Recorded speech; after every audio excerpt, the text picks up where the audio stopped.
Hvala za pozornost. Odločitev prejšnje vlade s polno podporo Nove Slovenije za ustanovitev Muzeja slovenske osamosvojitve je bilo častno, domoljubno in državotvorno dejanje. Ob obeležitvi 30-letnice samostojne Republike Slovenije na takšen muzej smo v Sloveniji čakali predolgo. Muzeje, ki celovito prikazujejo proces nastanka posamezne države in njihovo pot v samostojnost, imajo vse države, ki imajo zrel in samozavesten odnos do lastne zgodovine. Osamosvojitev Slovenije ni samo po mnenju Nove Slovenije najpomembnejše in najsvetlejši trenutek naše zgodovine, ki je tudi naša vrednotno središče. Vrednote osamosvojitve moramo ohranjati, jih prenašati na mlajše rodove in o njih večkrat ter s ponosom govoriti. Na njih moramo graditi tudi našo identiteto. Ministrica za kulturo Asta Vrečko je odločitev za ukinitev Muzeja slovenske osamosvojitve utemeljila z besedami: tu je šlo očitno za ideološki projekt ustanovitve nove institucije. V Novi Sloveniji menimo nasprotno. Odločitev za ukinitev Muzeja slovenske osamosvojitve je ideološki projekt stranke Levica, ki si na vse načine prizadeva za uničenje vrednot slovenske osamosvojitve. Slovenska osamosvojitev ni bila projekt ene politične stranke ali peščice posameznikov, ampak dosežek enotnosti slovenskega naroda in plebiscitarne volje vseh Slovenk in Slovencev, da želimo živeti v samostojni Sloveniji. Zanimivo je, da je poslanec Levice Miha Kordiš že decembra 2021 ob državnem prazniku Dneva samostojnosti in enotnosti zapisal, to moram prav prebrati, ker se težko naučim: odcepitev Slovenije od Jugoslavije je bila kapitalistična kontrarevolucija. Ali, dragi narod, nategnili so te. Konec citata. Združitev Muzeja slovenske osamosvojitve z Muzejem novejše zgodovine Slovenije je zato zgolj slepilni manever. V ozadju je načrtna politika stranke Levica, ki si prizadeva pomen slovenske osamosvojitve in ustanovitve lastne države čim bolj zmanjšati, izničiti, lahko rečemo celo izmaličiti. Osamosvojitev je bila dosežek enotnosti celotnega naroda. Zato so takšni manevri nesprejemljivi in nedostojni. Še posebej pa so takšni poskusi ponižujoči za vse, ki so za samostojno Slovenijo dali svoje življenje. Ministrico Asto Vrečko zato pozivamo, naj svojcem padlih v vojni za Slovenijo pogleda v oči in jim pove, da Muzej slovenske osamosvojitve ni potreben in da gre za ideološki projekt. Dokaz, da gre za načrtno akcijo stranke Levice, kaže za sam postopek ukinitve Muzeja slovenske osamosvojitve. Sklep o tem je sprejela ministrica za kulturo Asta Vrečko sama. Vlada o tem do sedaj še ni odločala. Sklep o ustanovitvi javnega zavoda Muzej slovenske osamosvojitve je sprejela prejšnja vlada 4. marca 2021 in za spremembo sklepa mora to sprejeti samo vlada in ne ministrica za kulturo sama.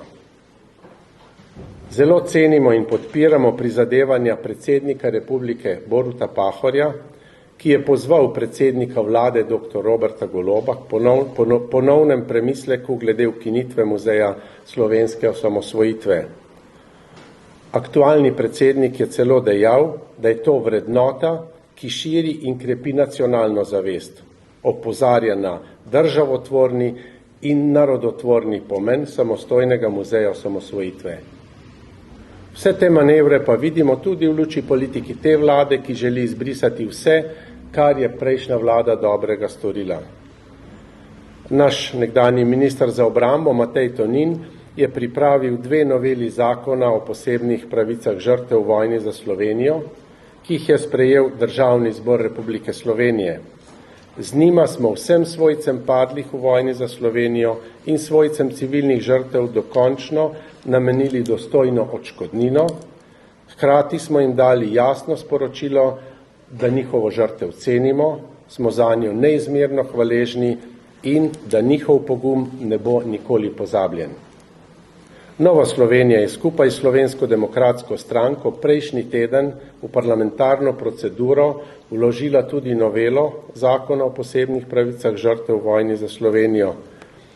In namen te novele je, da svojcem žrtev od prejetih pavšalnih odškodnin ne bi bilo potrebno plačati dohodnine. Svojci padli in umrlih so svoj davek državi že plačali. Zato pri sprejemu zakona pričakujemo državotvornost vsaj nekaterih strank koalicije in sprejetje omenjenega zakona. Osamosvojitev Slovenije je zgodovinsko dejstvo, zaradi katerega danes živimo v lastni državi. Zaznamuje obdobje, ko smo zmogli stopiti skupaj in biti enotni. Nekaj, na kar je vredno ohranjati spomin in prenašati naprej na mlajše rodove. Ministrica iz kvote Levica Asta Vrečko z ukinjanjem Muzeja slovenske osamosvojitve v narod vnaša nove delitve. Ukolikor stranka Levica in ministrica Asta Vrečko ne odstopi od svoje namere po ukinitvi Muzeja slovenske osamosvojitve, v Novi Sloveniji napovedujemo, da bomo proti njej vložili interpelacijo. Ker gre za ključno in središčno vrednoto našega naroda, smo prepričani, da bodo interpelacijo iz izjema stranka Levica podprle tudi stranke koalicije. Hvala.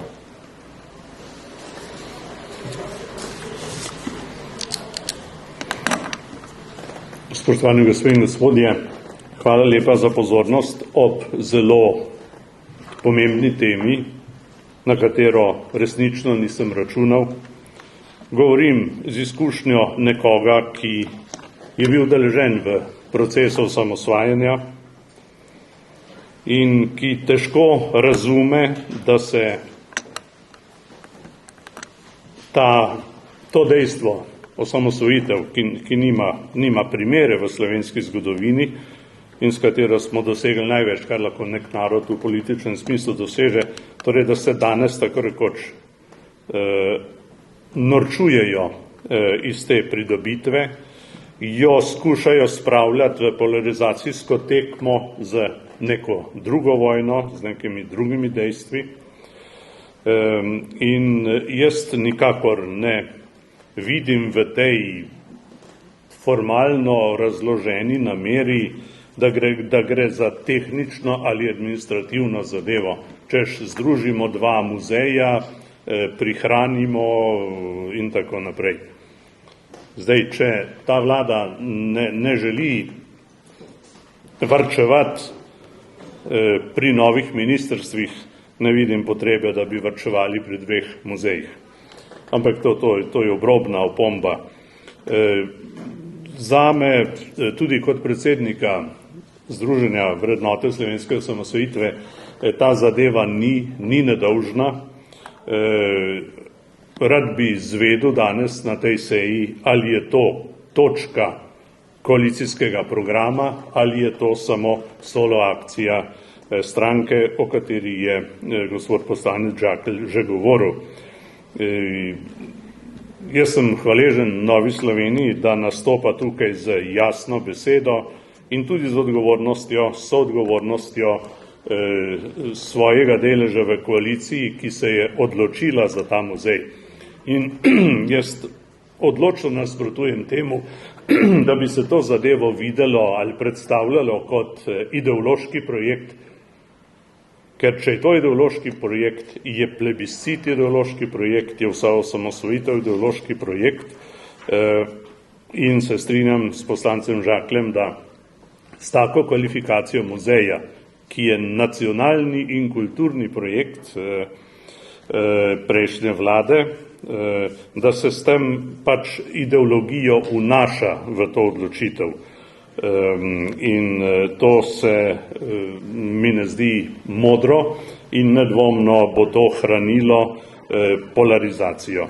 Govorim tudi v imenu tistih, torej moja organizacija ima nekaj tisoč članov, veteranov, ki so bili pripravljeni dati vse za osamosvojitev in z ogorčenjem spremljajo to, kar se dogaja in ne morejo razumeti tega zasuka. Glede ideologije bi še to rekel. Če beremo odločitve izpred 31 let, potem lahko zaznamo tudi en ideološki vidik. In to je bilo to, da smo v demokratično izvoljeni skupščini z osamosvojitvijo prekinili s časom, ko je bila dovoljena ena sama ideologija. Od takrat naprej imamo pluralni parlamentarni sistem in ideologija nima vloge totalitarnega kontrolorja vsega življenja, kot je bilo to prej. V tem smislu lahko govorimo o ideologiji. Proglašati pa muzej kot ideološko stvar je neresno in skoraj da spada v kategorijo sovražnega govora do osamosvojitve same. Še to bi rekel, da v tem zamegljevanju, kaj se skuša stroko predstavljati kot zveličavno, in vemo že iz dosedanjih izkušenj, da se skuša pri nas večkrat stroko instrumentalizirati za doseganje političnih ciljev, podobno kot civilno družbo. Odločitev za muzej, ne samo pri nas, je bila politična. Politično se neka koalicija ali neka vlada odloči, da bo to ustanovila. Kaj pa bo v muzeju, je zadeva stroke. O muzeju se ne more odločati stroka, ki zato tudi nima sredstev. In še nekaj bi rekel glede na to, še nekaj glede ideologije. Tudi ko spremljam predsedniško tekmo, kaj prihaja na dan, torej tukaj je očitna težnja, da se osamosvojitev relativizira, v šoli se jo ignorira, mladina v Sloveniji ne zve niti, da smo imeli vojno za Slovenijo, to velja za pretežni del Slovenije, kar je neznosno ali nesprejemljivo, in skuša se potiskati v ospredje naše zavesti in vrednotenja čas izpred 80 let. In jaz bi si želel, da se v Sloveniji s kakršnimi koli silami na vladi ali v vladi premikamo z nekim smislom za skupno proti letu 2041, ne pa nazaj proti 1941. In tisti, ki želijo izpostavljati NOB kot skoraj, se pravi, kot tisto, kar nas je pripeljalo tik do osamosvojitve, potem pa smo nekako kar padli v svobodo. Torej, te tako enostavne razlage seveda ne sprejemam in se mi zdi nespametno, da se skuša postavljati osamosvojitev proti tako imenovanemu NOB-ju, za katerega vemo, da se ga ne da odločiti od revolucije. In večkrat je bilo že povedano in tudi ob tej priliki povem, osamosvojitev se je lahko zgodila, ker smo imeli veliko domoljubov in demokratov, veliko domoljubnih dejanj in jaz priznavam dejstvo, da je bila v boju proti okupatorju, ni bila samo revolucionarna komponenta, ampak je bila tudi domoljubna in tudi ta je v temelju prizadevan za slovensko osamosvojitev. In se mi zdi nespametno, da bi se polarizirali na tej osnovi. Zdaj se pravičujem, če bom malce dolg, ampak se skoraj da počutim, ko včasih osamosvajanja. To, kar je prej citiral gospoda Kordiša, poslanec Žakelj, to Jaz nisem mogel verjeti, da lahko nekdo izgovori take stavke, da proglasi osamosvojitev za kapitalistično kontrarevolucijo.